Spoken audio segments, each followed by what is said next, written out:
Olá, estamos aqui no nosso programa Um Fato, Duas Visões, que é produzido pela Faculdade de Ciências Humanas e da Saúde e pela Faculdade de Educação. A nossa convidada de hoje é professora do curso de Fisioterapia, professora do curso de Fonoaudiologia e do programa de pós-graduação em Fonoaudiologia da Pontifícia Universidade Católica de São Paulo. O nosso tema de hoje é o desenvolvimento da criança cardiopata. Tudo bem, professora? Tudo bem. E junto comigo, como sempre, a professora Neide Nofres, da Faculdade de Educação. Ok. Professora, o que te levou a trabalhar com a criança cardiopata? Bom, na realidade, eu não fui atrás da criança cardiopata. O Hospital do Coração, o HCOR, sabendo do trabalho que nós desenvolvemos na pós-graduação, eu e outras colegas da linha de linguagem, corpo e psiquismo, nos convidaram a ir conhecer o trabalho que eles desenvolviam. E que trabalho é esse? Então, na realidade, a gente tem que lembrar que o número de crianças cardiopatas é de 9 para 1.000 nascidos vivos. Então, há um número bastante acentuado de crianças que nascem com problemas cardíacos. Dessas 9 crianças, 1/3 nasce com uma doença específica que é chamada de hipoplasia do coração esquerdo. Que quer dizer o quê? Que quer dizer uma má formação do coração, onde um dos ventrículos não é formado. Com isso, o sangue não faz a troca adequada entre o oxigênio e o gás carbônico que entram no sangue. Então, mas quando a gente pensa em criança cardiopata, né, a gente pensa hospital, transplante, a gente pensa médico. E fono? Entra onde? Bom, inicialmente, só para esclarecer o caso, essas crianças são detectadas com essa cardiopatia antes do nascimento, porque antigamente elas nasciam e morriam. Tá? Hoje elas sobrevivem porque durante o pré-natal e durante o exame morfológico identifica-se essa hipoplasia.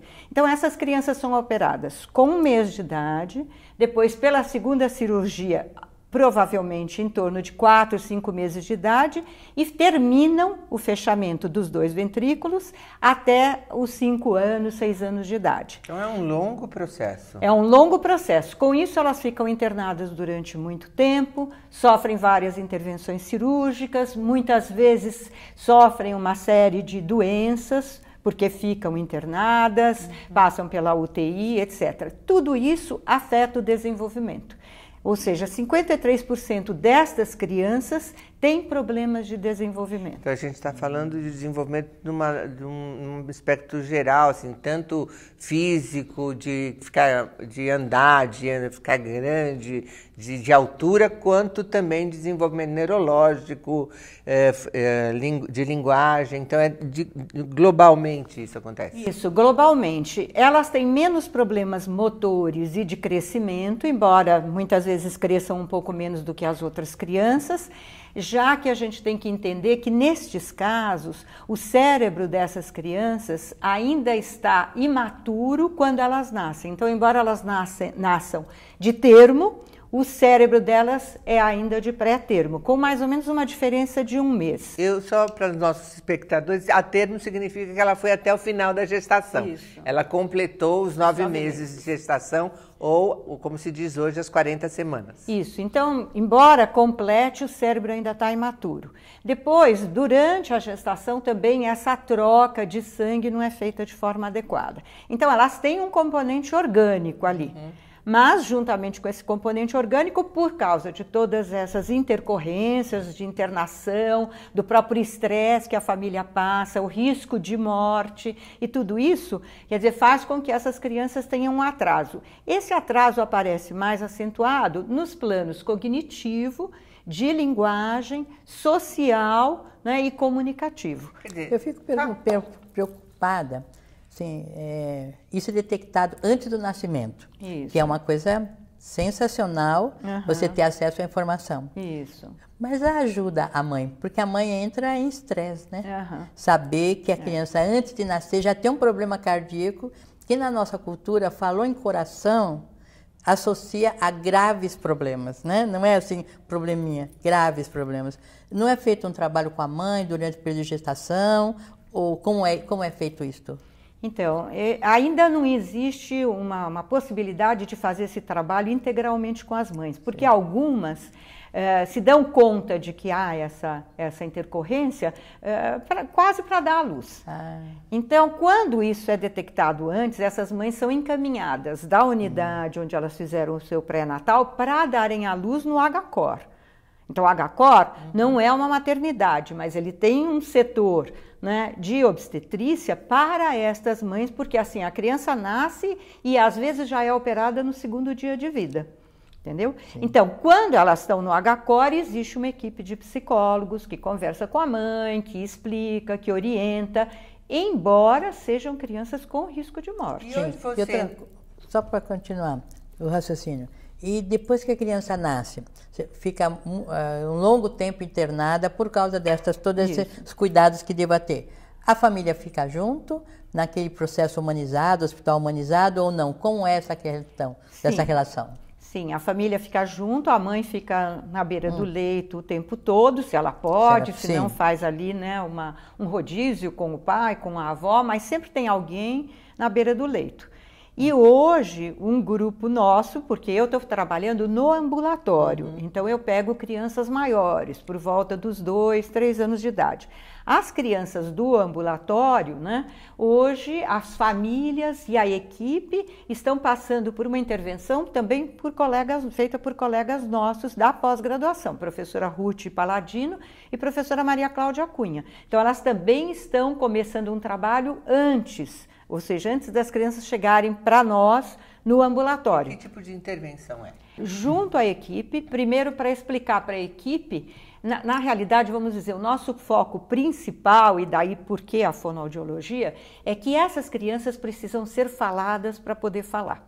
E o que a gente observa nesses ambulatórios, como na UTI, como em outras UTIs por outras razões, é que praticamente as mães não conversam com seus filhos. Tá? Então, muitas vezes a mãe tem medo que o filho morra, não quer criar, né, uma relação forte, porque o filho pode não sobreviver. As cirurgias são cirurgias grandes, de abertura do externo, né, com exposição do coração. Que é o osso que a gente tem aqui no meio do peito. Isso. Então, muitas vezes, essas mães criam ou fazem um certo distanciamento com relação ao bebê.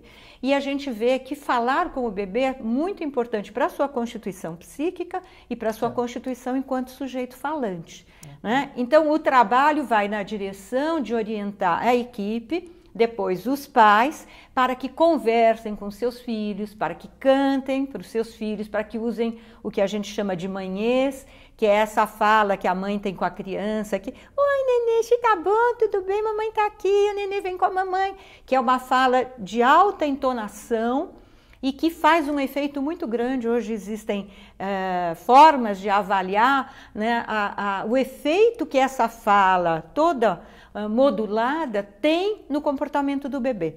Então a gente tem trabalhos, principalmente franceses, que mostram muito a importância da fala e principalmente da fala da mãe, no possível desenvolvimento do bebê. Por que você enfatiza a fala da mãe? Poderia ser a fala do cuidador designado? Poderia. Quando a gente fala a mãe, na realidade a gente está entendendo aí aquele cuidador, aquele que fica mais tempo com a criança, que é aquele que deve falar com a criança, né? Muitas vezes a mãe sai de manhã, vai trabalhar e a criança fica com a avó, com a tia, enfim, com outra pessoa. Mas essa pessoa deveria, então, conversar com essa criança como se ela fosse um sujeito, ou seja, né, como se ela fosse capaz de responder. Né? Já é uma pessoa. Acho muito interessante essa mudança, que eu acho que é uma mudança, porque nos hospitais, muitas vezes, a gente recebia a seguinte orientação: silêncio absoluta, isso. Aqui você está na UTI, cuidado, olha aqui, lava as mãos, toda aquela parafernália. E hoje, pelo que eu estou entendendo, a relação adulto-bebê falamos em mãe, mas podia ser a cuidadora, a enfermeira, enfim, até o próprio médico, até o próprio médico, onde o diálogo começa desde cedo, e mesmo que a criança não entenda, ela é uma pessoa, já ela não é um sujeito, é uma pessoa que já tem constituição própria, que ela não fala ainda, óbvio, porque é recém-nascido, mas ela tem sinais como o olhar, o sorriso, ela já está interagindo. Exatamente. Então essa mudança para olhar a criança me parece importante também. Né? Quer dizer, para essa, muito especialmente, mas para qualquer criança, né, Regina? Quer dizer, essa interação é importantíssima, o diálogo, a fala, a música. Isso mesmo, essa interação Neide, acho que esse é um ponto muito importante, porque assim, o que constitui o sujeito enquanto sujeito humano é o fato de ele entrar no simbólico. E o simbólico atravessa o sujeito através da linguagem.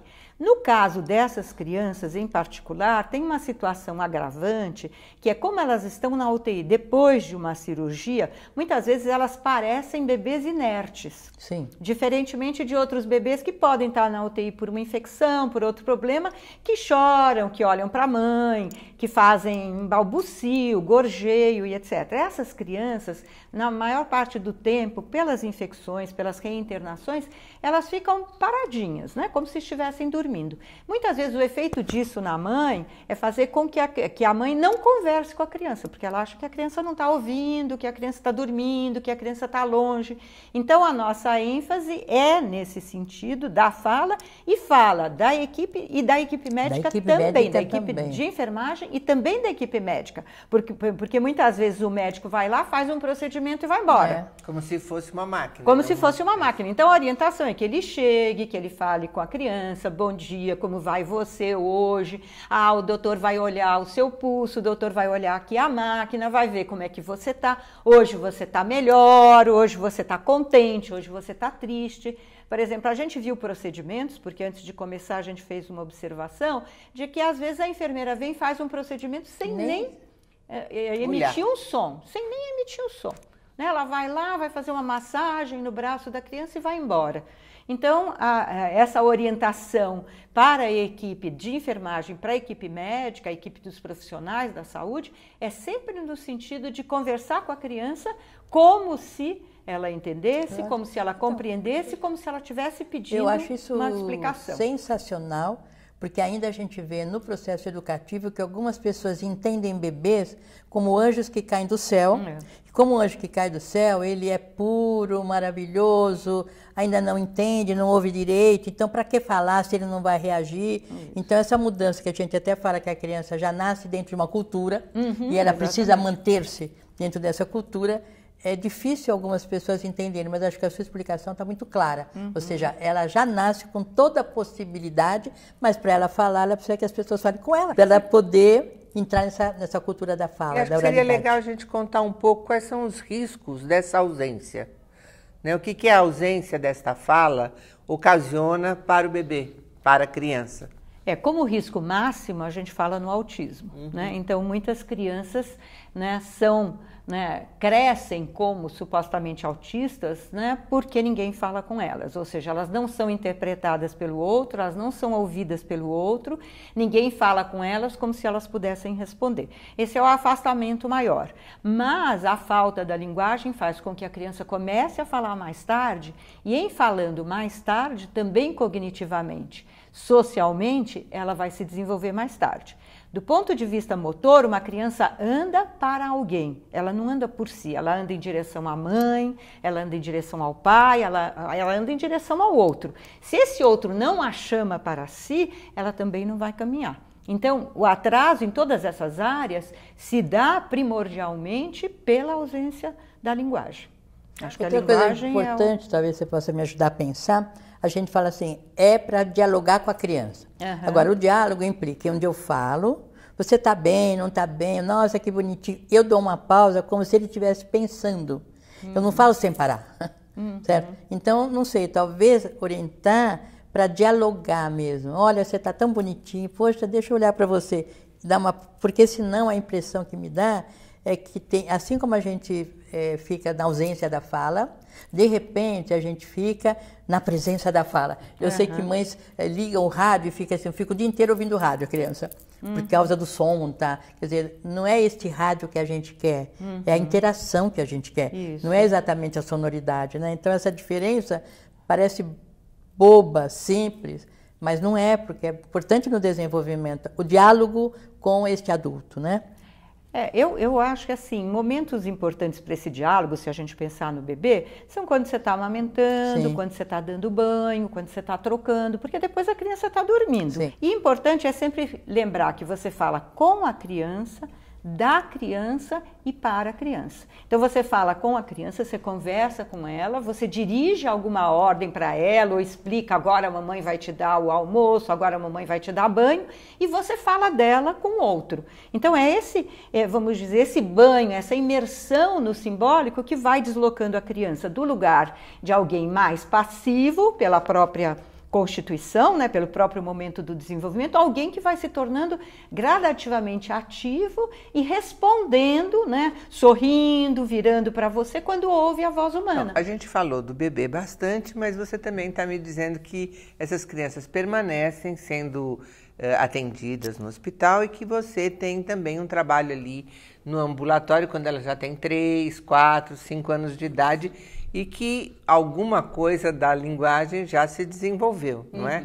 Como é que é esse momento? Então, Márcia, aí você me pergunta de alguma coisa que a gente está descobrindo, porque antes de eu entrar nesse projeto que começou empiricamente nas conversas do ano passado, que agora que a gente está vendo as crianças, eu não poderia imaginar como seriam esses pais e essas crianças. Por mais que eu pudesse pensar na minha cabeça.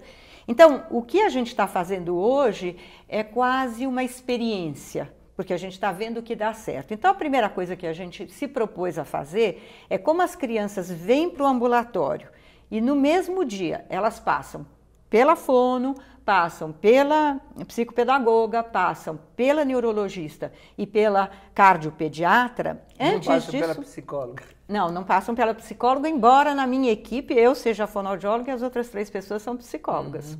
Psicólogas e psicanalistas, né? Então, essas crianças ficam ali na sala de espera. Então, a primeira providência que a gente tomou é criar um grupo. Então, tem uma psicóloga, psicanalista, que fica no chão, no meio da sala de espera, sentada ali com uma série de brinquedinhos, brincando com as crianças. A gente notou que, com isso, as crianças não percebem o tempo todo que elas ficam ali, porque elas vão passar por vários procedimentos, e quando entram para um procedimento, estão menos estressadas. Então, essa é a primeira coisa que a gente já começou a fazer. A segunda é que, como os pais estão em volta, porque a sala de espera, então, tem as cadeiras ali, no centro as crianças estão ali no chão brincando, a gente dirige a palavra aos pais para mostrar alguma coisa que a criança está fazendo. Então, a gente diz que, de certa forma, essa criança, né, é vista pelo pai como alguém, pelo pai, pela mãe, né, como alguém que pode alguma coisa ou que faz alguma coisa e não como alguém doente, né, porque ali ela está num ambiente de interação com as outras crianças, num ambiente, vamos dizer assim, de saúde, né? Depois a gente conversa com os pais. Então, também faz um trabalho com os pais no sentido de perceber deles qual é a sua maior angústia, qual é a sua maior preocupação, o que a gente pode trazer de uma palavra de alento, de conforto, porque essas crianças, na realidade, algumas delas correm efetivamente risco de vida. Né? Porque como elas fazem a 3ª cirurgia aos 5 anos, elas precisam estar numa condição física X para serem aprovadas por essa cirurgia. E às vezes não estão. Entendeu? Então, muitas mães ficam esperando, aguardando até os 5 anos, 6 anos, e se a cirurgia não vem, isso significa que há uma limitação de tempo de vida para essa criança. Então, a gente também conversa com os pais.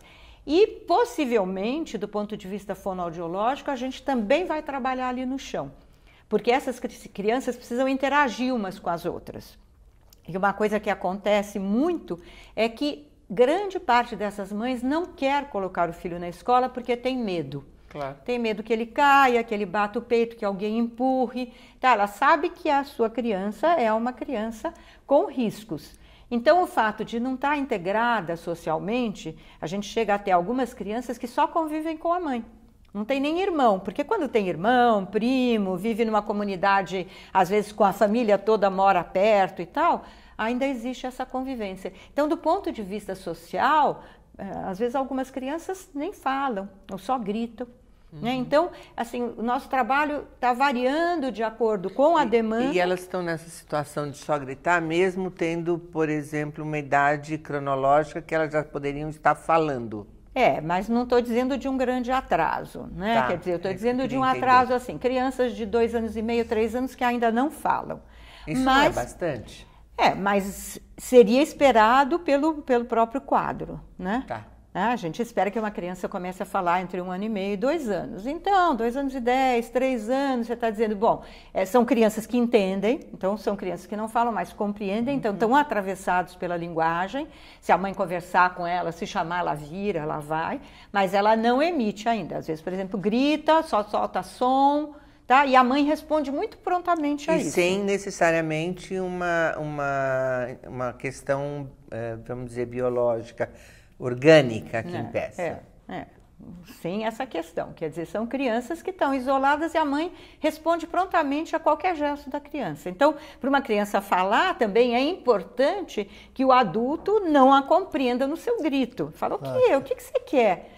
Nenê, a mamãe não está compreendendo. O quê? E a criança, se a criança solta uma vogal, solta um outro som, a mãe fala, você quer a água? A mamãe vai dar água para você. Agora, se a criança grita e a mãe fica indo atrás dela para descobrir o que ela quer, a criança não vai sair do grito para entrar na linguagem falada, na oralidade. Entendeu? Então, depende muito desse posicionamento do outro também com relação à criança para que ela fale. Mas uma coisa bastante interessante é que uma criança fala, porque, como eu disse, é falada pelo outro, mas porque tem um outro, que geralmente é um coetâneo, né, uma criança da idade dela, que exige que ela fale. Então, se você vai numa escolinha infantil, você vê que uma criança não fala, a outra fala assim, ei, você não fala? Fala comigo. Você não sabe falar, você fala errado, você gagueja. Então, a outra criança também instiga essa criança a falar. Você está falando da importância da presença da criança no universo das crianças. Isso Você, mesmo. então, acha que, apesar disso, ela deveria frequentar a escola. Isso. Frequentar a escola, conversando com a escola, numa escola diferenciada, né? Óbvio, não pode ser uma classe de 50 alunos, 30, 10. Então, é importante o convívio, e principalmente o convívio na escola, do que o convívio em parques infantis. Porque as pessoas às vezes falam para mim, para que escola? Eu levo no parque e lá ele brinca. Eu levo no shopping, tem aquele centrinho. Não é a mesma coisa, Não é porque, né? o parceiro não é sempre o mesmo, né? Sim, não é. Ali na escola, sim, a gente também tem algumas crianças que têm outros irmãos, 3, 4 irmãos, os pais levam para a escola, colocam na creche, né, na EMEI, né, na SEI, na EMEI, e a criança já está mais integrada socialmente. Essas crianças falam, então a grande maioria das crianças de 5 anos para frente, todas falam. Não há um atraso de linguagem daí para frente, porque elas já estão mais integradas socialmente. Na possibilidade de um atraso de linguagem, o que isso ocasiona para uma criança? Então, se ela demora a falar, ela também demora a se colocar como sujeito, a fazer as suas demandas, né? A entender o que acontece no mundo, porque quando a linguagem... fazer suas demandas, quer dizer o que sente, o que quer, o que precisa. Fazer os seus pedidos, e porque a linguagem, ela tem uma lógica. A linguagem segue um sistema que é próprio dela, é diferente do sistema, né, por exemplo, motor, ou do sistema biológico orgânico. A linguagem obedece leis dela mesma. Isso não dá para eu falar quero bola sem dizer quero bola.